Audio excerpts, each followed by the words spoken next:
Welcome back everybody, back to my channel, back to drawing.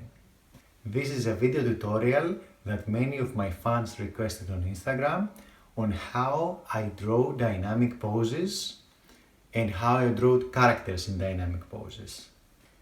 This is a step-by-step tutorial showing you all the steps from the initial concept to the final result, how I think and how I use the different steps to come to the final result.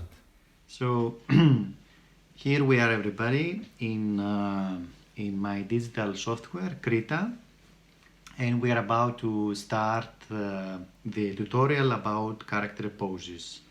Here you just see the final stage of a recent illustration that I did with the theme of Wizard of Oz for a movie poster, and this is one of the two main characters in this illustration, Dorothy, standing on top of the robot, which plays the role of the metal man in the actual story, and the whole idea is to focus on this character and explain to you how you can reach this result. And the disclaimer, of course, is not reach it in terms of colors and light and shadow, but in terms of sketch and position and pose. And the pose I chose here specifically is because it's kind of a hero pose, looking at us and having her hair blown by the wind and so on. For this tutorial, I would suggest you also open up your digital software or have in handy your traditional material to follow along, and grab, of course, a cup of coffee or a tea, whatever you prefer, or water, to follow along with me. That will really help you actually put in practice already what I'm saying here, and learn much faster this way. Of course, you can follow traditionally. I'm just doing this tutorial digitally just because I drew this character in a digital format. But what you will need traditionally pretty much would be only a simple pencil, an eraser and a paper, right? Because we're not going to go into colors or shadowing or rendering anyhow. That would make the tutorial too big actually. Let's start by actually focusing a little bit on hair, and for this reason I have removed all the background and just kept her here at this stage and try to reach the stage of position. And what do we need to do this? So I would like first to talk about some prerequisites and requirements for actually drawing characters in such poses and in general characters. That's actually two parts. What you need to draw characters comes from two big areas. It's all about knowledge, as you can see here, and it is about resources also. So in the knowledge part, what you need to know is, I have a simple example here. The first part is actually perspective. You need to study perspective, and the better you become in perspective, the best you will be able to transform bodies, objects, and humans into a 3D space. Because the whole idea of drawing characters in different positions, they will always be in some kind of space. Even if this is a virtual space and you don't have any background, you always have the notion of a horizon, as you see the blue line here, and you always have the notion of some vanishing point. Even if the character is head on, and like for example we have here with Dorothy, and she's just looking at us, there is always a little bit of perspective, because as you see here, her shoulder, for example, is behind her other shoulder, and that would mean already that her arm here is a little bit behind in terms of what we are looking in the camera now compared to the other hand, right? So you need to understand perspective, at least the basics of it at first. So you need to understand what's a vanishing point, how I draw these lines towards the vanishing point, for example, and how I put objects in space. And just have a simple example here with the blue line being the horizon and the vanishing points from left to right. It's a 2-point perspective here, and trying to draw this cube. And of course we look at the cube from top down, right? From top down. So I'm just give you an example here. What I mean by this is that our view at the moment is looking from top down, because we are pretty much, the horizon is over the cube, and that's why we are seeing it like this. So you have to, in order to do this, if you do it digitally, of course, it's easier in terms of many tools provide you, like Krita, for example, the perspective points, and you can draw. And then within this, for example, you can actually draw the object you want to draw, because you have to simplify the objects. Or if you do it traditionally, of course, you need to draw lines and then erase them. And the other part of knowledge is actually basic anatomy. And when I say basic anatomy, I mean anatomy in terms of features, but most importantly, actually proportions of anatomy. For example, I have an example here of one of my older tutorials where I drew the human head, actually shown the different proportions. For example, the fact that the human head can be divided into 3 parts, like the forehead part, the features part, right? And the third part, which would be the mouth and the jaw. And having this in mind, then combining this with perspective, you can actually draw characters from imagination. What else is needed? What's helpful about resources? I just mentioned the word imagination, but what does imagination mean? Imagination means that you have seen something somewhere else,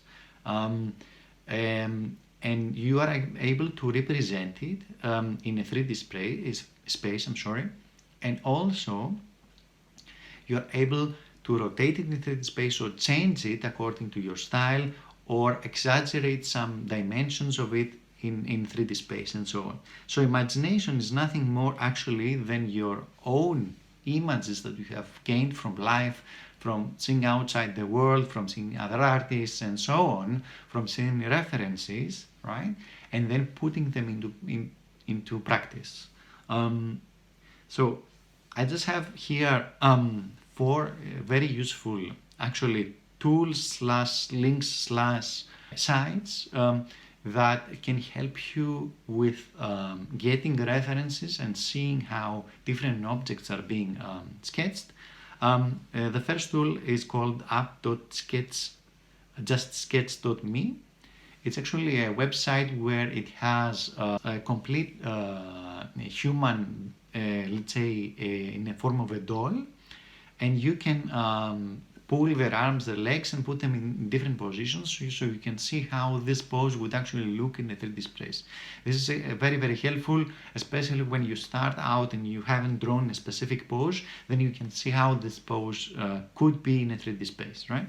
The second is called Handy App. It's a mobile phone app where it has objects like heads, feet, and hands, where you can rotate and also have lights on them, and then you can use them as references.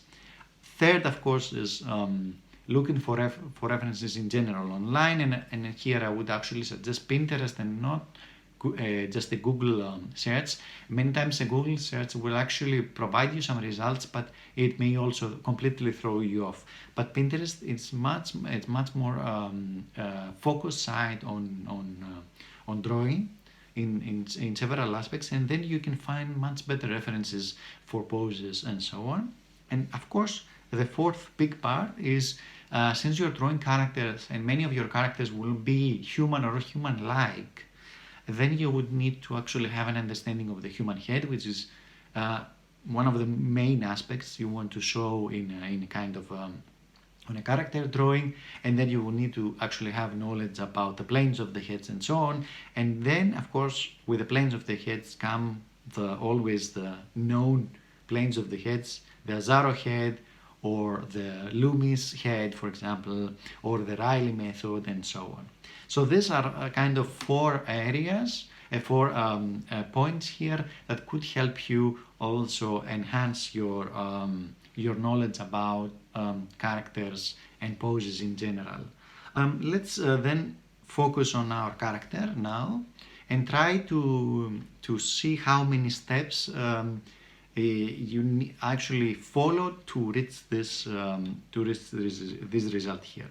So the first thing I do actually is I start with the so-called gesture or figure drawing. And this is a very simplistic interpretation of the pose, trying to be loose about the pose and really imagining with the flow of the pose with just drawing, for example, simple lines, right? So you just either you pose yourself as a picture, or you found the reference and you try to break down the pose with just simple floaty lines, for example, coming here. And if you haven't seen this before, actually I would suggest looking at tutorials over the internet about gesture drawing or figure drawing, and there you can see actually that you need S lines and curved lines to do these poses in order to catch the flow of the pose. So the goal here is actually to exaggerate a lot of stuff in order not to be stiff down the line. Here I don't focus at all on proportions. Of course, have in mind that I don't want to put a hand here down at the knee, right? Because this would be completely illogical for a human. But if I'm a little bit off, like okay, this is not the correct placement for the shoulder, or as you can see, this is not the same as this, for example, because usually they are similar in size. I'm not considered about this at the moment, but I'm looking mostly for the pose. So when I have this pose ready and I have established that, okay, here is my head, right? Here is my pose. The leg should go like this, the other leg should go like this. Then I'm ready to go to the next step, which would be the landmarks. And how I do this, as I move the figure drawing underneath and I create a new layer here, and I put this on 50%. It was already 50%. And then I try to correct the proportions. That's why you see here these big dots, for example, here and the neck or on the head. And I'm trying also to identify a little bit the eyesight. So where the character, where are the eyes of the character, what's the level of the character, and where should I place the eyes. So the different landmarks that I'm trying to actually have here would be the eyes, right? The shoulders, the elbows, the wrist, the knee, and the waist. One more tip here for you guys is that usually with women, what tends to be is that women actually have a bigger waist than men, and at the same time for your women characters, it would be also beneficial to give them, especially if you want to make them more feminine, act for more feminine, is to have good different angles between the shoulders and the waist. So having in mind this, and here comes actually in play the proportions that I was telling you, is that, for example, based on the head, I try to calculate, okay, usually the neck is half of the head, for example, usually this is the same as this, and this is the same as this, right? This is usually two heads, for example. This is also the same. This is about one head, for example, right? If you see this and this, they are very, very similar. You don't have to be completely exact, right? Completely perfect in your proportions, but the closer you get, the better actually the actual pose will look, right? My God, my letters are completely off here, but it's okay. I think you're getting the idea. After you have established the landmarks, what you do is similarly, you drop down the opacity, right? And then you, let's move this down, and then you try to do a step which is called mass. And what's this step about is based on your landmarks, right? You have the step that you imagine every specific element of the body as a simple object. For example, it could be that you are imagining this is a cube, right? Similarly, the elbow usually is a ball, then this is another cube, right? The head, of course, could be either a ball or, sorry for the messy lines, but I'm just trying to explain here, or could be an actual box, for example, or it could be the arm could be a cylinder, right? And why you want to do this is because at this point there are two benefits in doing this. One is understanding the mass and how the mass would actually be placed in space, and when you want to put light on it, then in the future you know, okay, my spherical, let's say my cylinder here, when the light comes from the left, then I have to shade it on the right? And also at the same time, you need to have in mind here the perspective. That means that the further back the shoulder goes, the smaller it will get, because you need to imagine always, depending on the camera, right, which at the moment, let's say the camera is here and looking from here, when we are looking from the front end, just imagine this camera is in the front end here, right? We're looking from here, then everything that goes a little bit back, then we have an imaginary vanishing point way back there, where all our potential lines will actually meet.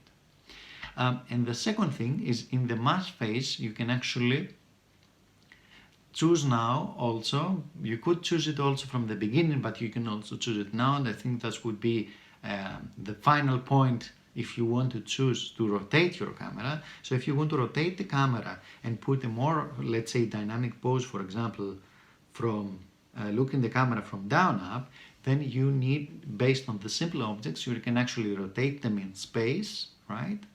And make them look more big here, right, instead of small here, because they are closer to the camera, and less big as the camera goes up. So the head would actually be translated, for example, let's choose another color, let's choose, right, would actually be smaller, and also as you go up, if the camera looks down, it will be even smaller.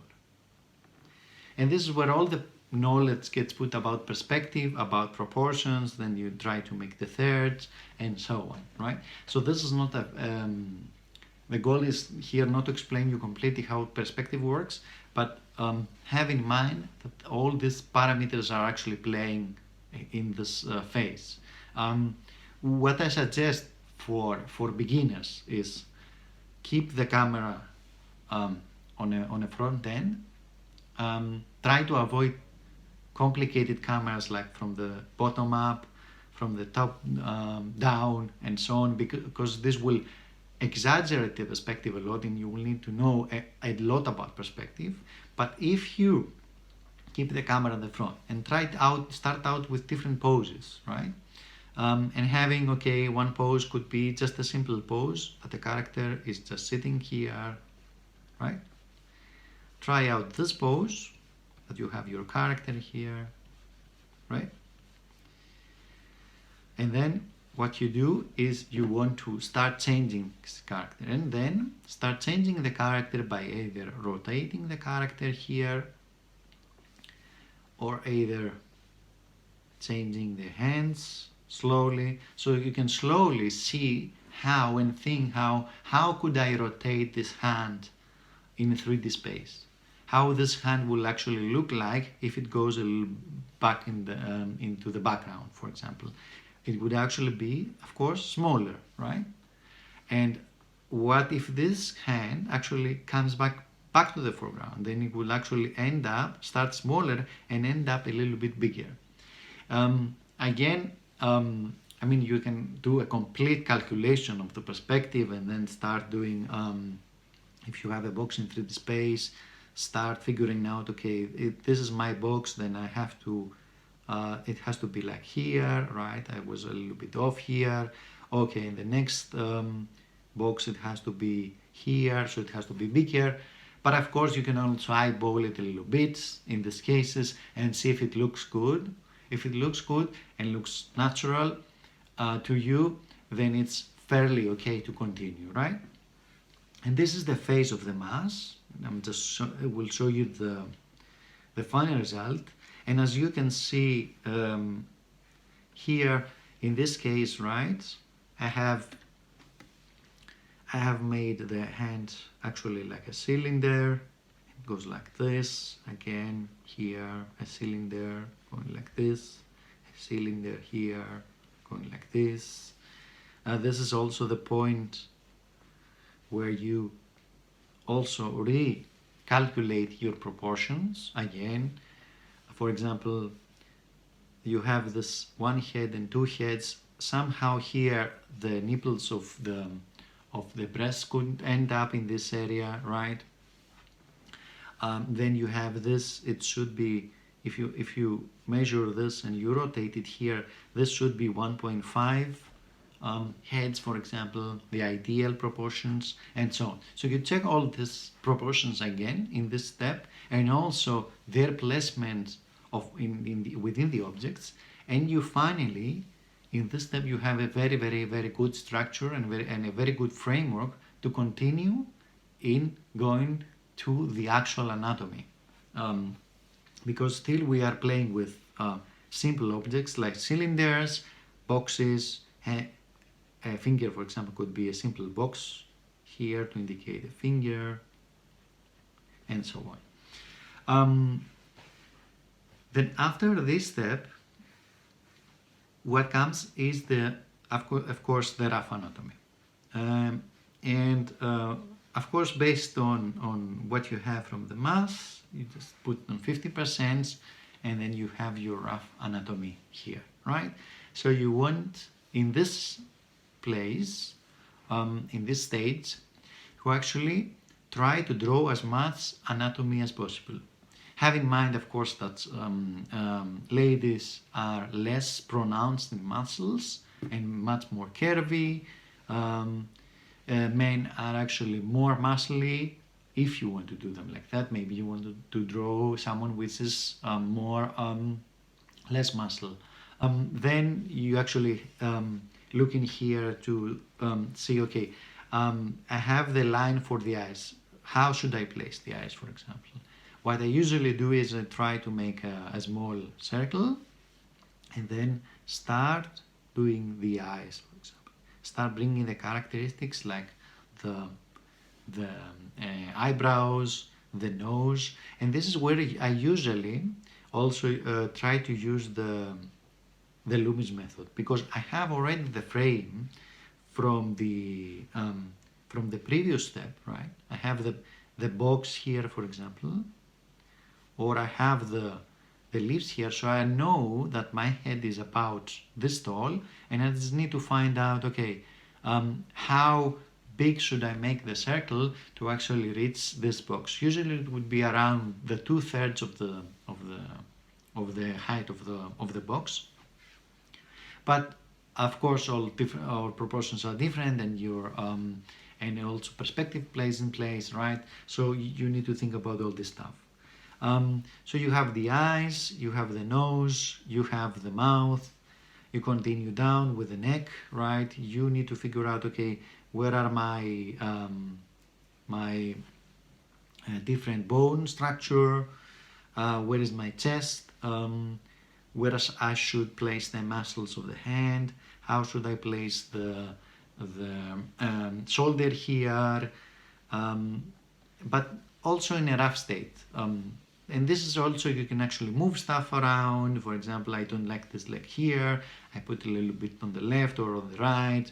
I don't like the way the hand is in, for example.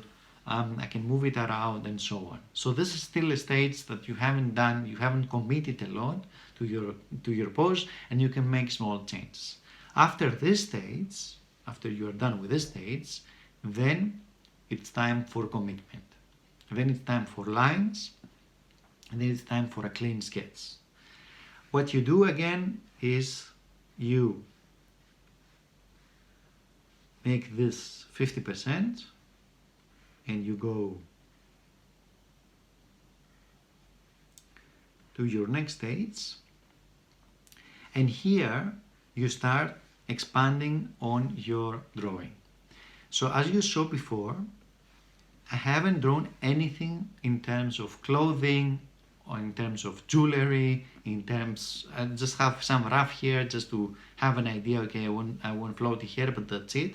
But I haven't done anything about my character.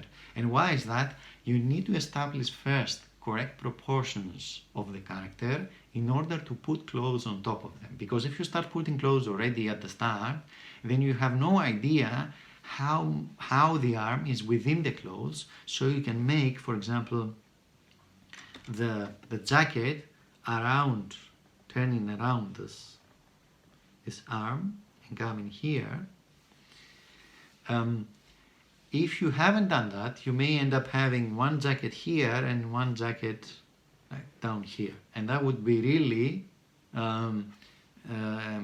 really frustrating to correct if you find out at this point. So having this as in mind, then you go to the next step and you start adding clothes one by one in different layers. If you're working digitally, of course, if you're working traditionally, it's a little bit more difficult, because if you make mistakes, then you have to go and erase them with the eraser. But digitally is a little bit easier. You can make them in different layers, and if you have corrections, then you can correct them, and so on. And then you go to more. I added the jacket here, for example, and so on. And after all this, you have your final result here as a rough sketch. Here now I have added the uniform, the jacket, and the tool and the glasses and the goggles that she wears on the top. After this point, I know everything is actually very, very close to correct, right? Everything seems okay. I like the style, for example. I like the flow. I'm ready to commit with lines. And what do I do is I take the rough sketch, I put it 50%, and I will actually go on top and make my lines. So what I will do here is I will grab a pen like this, and having this sketch and the pen, I will actually go and put some smoothing also, because I want to have smooth lines, and say, okay, this I want to do like this, oops, sorry, I want it black, like this. And here is the time you actually going to play with the thickness of the lines. At this point, you want to think about also, okay, where's my light source? Is it from here, like I put it here? Okay, then this line probably would have to be a little bit bigger. So what you can do is actually, having the smooth line, is you press lightly here, right? And then you press, maybe just use this, you press lightly here in the jacket, and you press harder here in the other side, for example, where the shadows, or if you want to give the characteristics a more deeper shadow, then you do it there. Okay? And having this in mind now, we have the final states, the line states, over our sketch. And from this point onwards, we are ready to color, and we are ready to make rendering, having in mind shadows and light and so on.